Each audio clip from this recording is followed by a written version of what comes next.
Look at this snazzy hydrogen fuel cell tractor. Beautiful, huh? I wonder how it drives. It looks sharp. It looks nice. Also wondering how far it can go. I got a bunch of them in this yard. Beautiful trucks. Maybe the future of trucking? Possibly. Who knows? Yep. Changed another tire. Right passenger side steer tire. I had a screw sticking out of it and also had some kind of a metal piece that was embedded inside the treads. Caught that on my post trip, and so when I got to the operating center, I asked them to take a look at it, and they went ahead and switched out the tire. Yep. I don't know how many tires I already had changed. This is crazy. Look at that crazy sky. Pretty crazy, huh? See the clouds? There's no clouds. And then there's clouds right there in the middle right here. And then it looks like there's rain coming down on it. And you see some awesome sights here driving around. That's right. You know what time it is. It's time for Business Bites. Business Bites. So this week for Business Bites, I want to talk about getting bored. There's a lot of people out there with all of these ideas. You know, when we drive around and we're thinking about business ideas, a lot of business ideas come into our mind. And these business ideas, when you think about it and the idea is fresh, it sounds like, oh my gosh, it's a gold mine. This can make a lot of money, right? But one time I was thinking about getting into the restaurant business, you know, a couple of decades ago. And I like cooking. I really wanted to get into the restaurant business. So my brother-in-law told me, hey, you know what? If you're serious about potentially buying a restaurant or getting into the restaurant business, before you do anything, I want you to talk to this person. He's running a little restaurant and it's doing really well. So I went over there and he looked at me and said, why do you want to get into the restaurant business? Because, I like cooking and I think it'll be fascinating to get into a restaurant business. I think I can do well in it. And he looked at me and he said, I don't recommend you getting into the restaurant business. And I said, why not? He said, okay, it's different than what you think. A lot of times when people think about restaurants, they think about it being glamorous and it being, cool that you have your own joint and you're, making food and feeding people and stuff like that. But he said, you don't think about the grind day in and day out, 12, 14 hours a day on your feet, waking up early, buying ingredients. And he's like just talking about all of the grinding aspects of the restaurant, the non-glamorous parts, not coming out with like the favorite dish and watching your, customers happy that they ate such a great meal. It's not that, it's everything else, all the BS behind the scenes. And he said, initially you might be gung ho and do it, 3-6 months, but over time you burn out, you burn out. And it takes a special type of personality to stay dedicated to one thing. And he said, you have to ask yourself, are you that dedicated to running a restaurant? And if that answer is yes, you should open the restaurant. But if the answer is no, you might get bored, you want to move on to something else, or it's something that you like a bucket list thing you wanted to do in your life and you wanted to scratch that itch and then, and I thought about it long and hard, what if you're not making that much money? Am I still going to be loving that restaurant business? What if you're losing money? What if that restaurant business after a year, I get sick of it. I hate that restaurant, What if I have some bad customers or what if I have some bad employees, So I started thinking about it. I'm like, I think there's a balance because with every business, you're going to have challenges and you might have obstacles that you have to overcome. Do you have the love and the drive for that business and that idea that it will tip the scale for you, that you will overcome all those obstacles? You have the tenacity to win those battles day in and day out and then stay afloat for not just 5 years, but 10 years, 20 years plus, because you could run a business, stay afloat 1 year, 2 year, whatever. A lot of people close down, some people make it to 5 years and then they close down. But some of these businesses, that last 10, 15, 20, 30 years, they pass it down to the next generation, those kind of businesses. You think about them and how much dedication did that business owner need to have, And so that's the thing is that you come up with a business idea. Is that business idea worth putting in all of your dedication into that? Because that's what it's going to take. And then also remember last week I talked about that secret sauce. The secret sauce is important, but a lot of times that secret sauce is your time invested into there. I'm talking time maybe prior to opening the business because, you've heard about the 10,000 hour rule. I'm sure a lot of you guys have. It's basically you spend 10,000 hours to become an expert, to have a chance to become wealthy doing what you do, right? And so that could actually be your secret sauce. Because like if you pour in 10,000 hours into an endeavor or into a trade or into like coding or, whatever it is that you invest your time into that you love doing and you put 10,000 hours into that. A lot of people will not be able to catch up to you because you have that advantage. That advantage is your secret sauce, right? So going back to being bored or not being bored or starting something because you thought it was a great idea and then having to shut it down after 2 years because you burnt out or it's not like what you thought it was going to be like, or 5 years even. Yeah, I did that for a while, but now it's time to move on. I don't think this was right for me, But what if you found the thing that was right for you? Maybe you were a little bit more patient and then you really found that thing that you could be dedicated with day in and day out, pouring in thousands and thousands and thousands of hours, and always gaining that momentum and that advantage, So anyway, that's my business bites for you this week. And hopefully it helps you think. It helps jump into a business idea,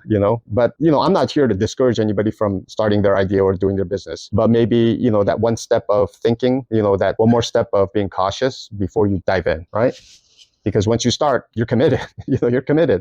So before you get committed, make sure that you check all the boxes and then do your homework. But sometimes hearing a lot of this stuff could sound negative or kind of could be a momentum kill. That's not what it's about. If you have enough momentum, it should plow you through these kind of tests you put your idea through. So anyway, I hope that helps. Cheers.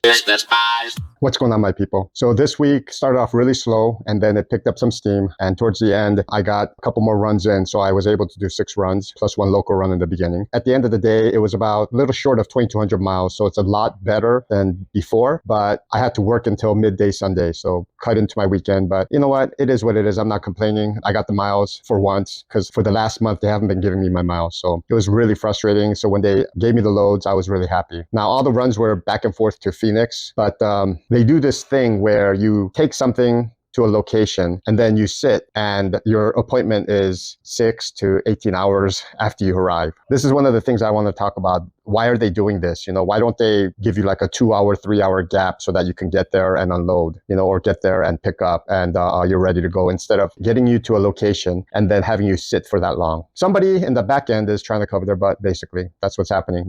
They probably had so many drivers that dropped the ball for one reason or another. And things happen on the road, things happen or you get delayed or whatever. And so they make enough of a cushion for you to make that appointment time. Now, instead of deciphering who's always on time and who's waiting all the time, they're doing the lazy route where everybody gets basically about 4 loads a week, and I'm on the phone constantly with them, asking them, hey, can you turn this into a relay? I want to keep moving. Hey, can you give me more work? But it's just almost like a fair cookie cutter approach. And I don't think that's very smart, my personal opinion, because every driver is different. And if you meet the needs of those drivers and keep them happy, I think you're going to have less turnover. One of the things that I want to talk about this week is not being at a disadvantage. Make sure that you guys keep yourself well informed of what's going on. What exactly is going on in your particular driving scenario, in your particular account, and talk to people all the time. Talk to people, get more information. You have this weird dynamic where on one side of the spectrum, they're trying to hit their numbers, not to be late, and make sure that everything is looking great on the reports. The needs of the driver, well, they're not as important because, that's their incentive. That's how they keep their job. That's their performance. So they're going to be plugging away at that. It's not their fault. They're encouraged to meet on-time schedules and to do the most deliveries they can with the amount of drivers they can. But now what they do is, because they don't want to be late, they're hiring more drivers and giving all the drivers less hours because right now we have the trucks to do so. Back, 2 years ago or so, the trucks were in shortage. Right now we have an abundance of trucks, so they could hire more people, give those people less hours, and then at the same time have them make 4 deliveries on time. And they look great. Everybody's applauding them for the numbers they're hitting and not being late. So what happens to the drivers? For the most part, the average driver, they're like, oh, they're cool. 4 deliveries a week, it's not that bad, in our account. People like me, we need to have at least six deliveries or else, we're frustrated and we're sitting around picking our butts. I don't have an Xbox in my truck. I'm not sitting there, gaming and stuff like that. I want to drive. I'm out of the house for one reason, to drive and make money, get the miles. So if they know the needs of those drivers and, have notations on the side and make sure that they're meeting their needs, it's just one more step, and you don't lose people that want to drive, because those are usually the serious drivers, the good drivers, right? They want to get the miles, they're serious about their driving, they want to be on time. And so, I called in asking for more miles, and they basically told me I'm one of the top 3 earners, and one of them's a training engineer. And so I'm like, really? Like with the last month or so, I'm getting basically 4 loads a week, and I'm one of the top earners. Okay. So I guess our account and everybody in our account is basically driving less than 6 hours a day, 6-7 hours a day then, I don't get it. When I got hired, they told me like, oh yeah, we want you to drive about 10 hours a day, so, but I don't know.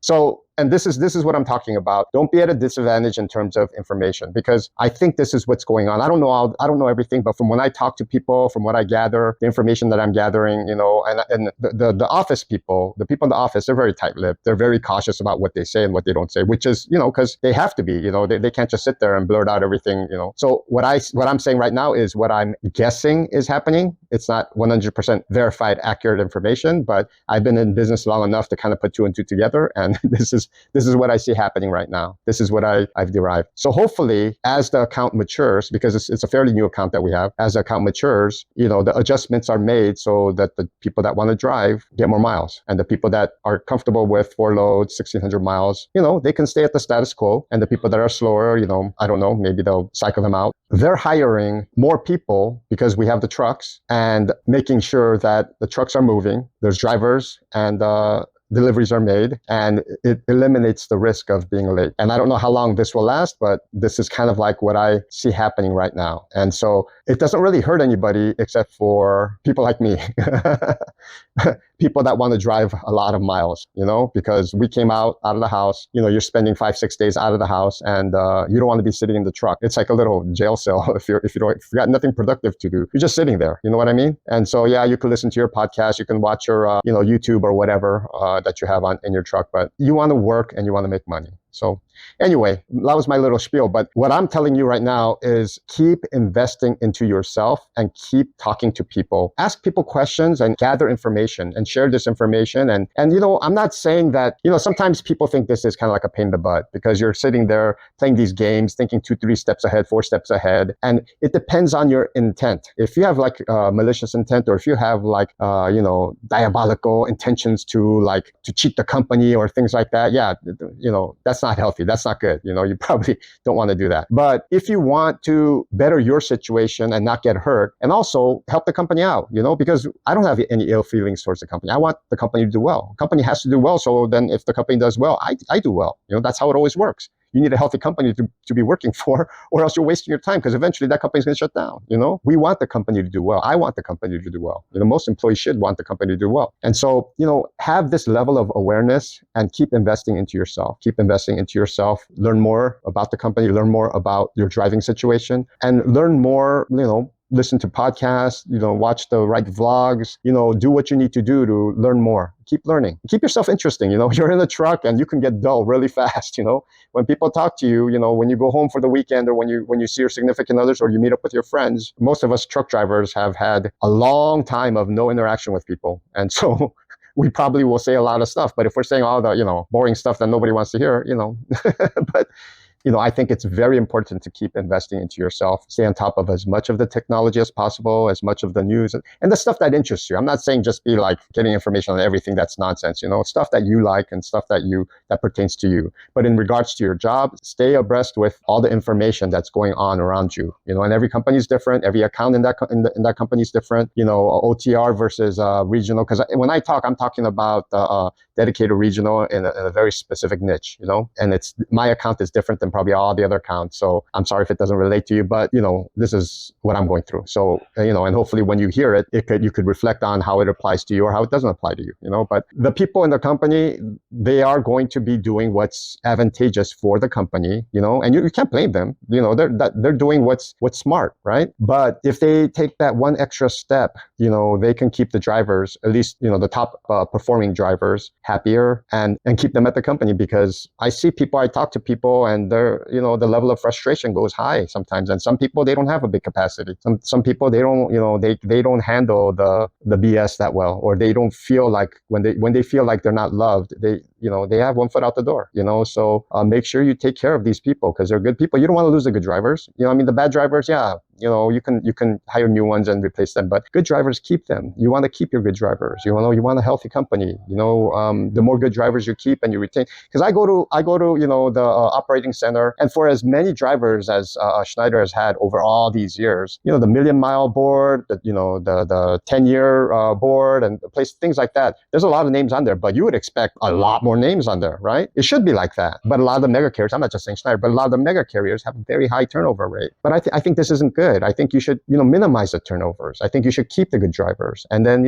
unfortunately, let go of the ones that aren't that good, But, the more good drivers and dependable drivers and the people that want to be efficient, those people, they're going to make you money, So, I mean, it's just business. That you get good, reliable, dependable, efficient people, and they make you money. Sometimes that one driver is probably better than three drivers. They don't get the citation, they don't get the problems. They don't get the accident. You know what I mean?